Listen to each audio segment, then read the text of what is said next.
The Health and Human Services Department says its mission is to protect Americans at every stage of life, beginning at conception.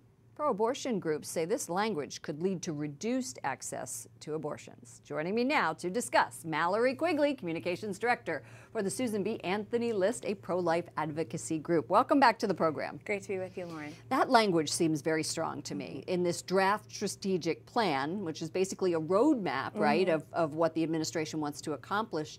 The introduction states, and I have it for us here, HHS accomplishes its mission through programs and initiatives that cover a wide spectrum of 61 activities, serving and protecting Americans at every stage of life, beginning at conception.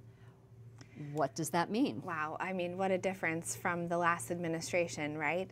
This is certainly very strong language. We've seen similar documents with Presidents Bush and Reagan talking about the importance of protecting human life, but this is very unprecedented to have it guiding the Department of Health and Human Services. And I think that really this language is just reflective of the incredibly strong personnel choices that President Trump has made early on. Well, I know that Secretary Price has left, but you're saying other people under him? How Absolutely. so? Well, we've got incredible leaders like Katie Talento, who worked for pro-life Senator Tillis, Charmaine Yost from Americans United for Life. There's a myriad of pro-life leaders at all ranks over at the Department of HHS, and I think that, you know, putting the people in place has yielded this document, their guiding document, and certainly many of the incredible developments that we've had just recently in the last couple of weeks with the preventative services mandate and the rules now for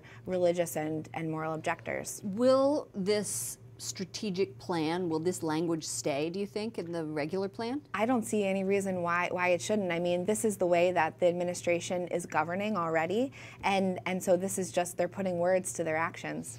Earlier we heard White House correspondent Mark Irons ask the president about the 20-week abortion ban, and we heard Mitch McConnell promise a vote at some point. What needs to happen to get this bill through the Senate? Jason Calvi, our Capitol Hill correspondent, said it's not going to happen. Well, Jason's right that the 60-vote threshold is very, very difficult. It's going to be a tough one to reach. We got 3 Democrats last time, but we've got an important election coming up in 2018, and so many senators who are up for re-election are in red states where the president won, where this legislation is very popular. 60–70% of their constituents supporting it, that is including even Democrats, and we have polling that reveals that their voters will be much less likely to vote for them if they want to continue the status quo. And if they don't want this abortion ban. Right. All right. Mallory Quigley, thank you so much, Communications Director for the Susan B. Anthony List. My pleasure.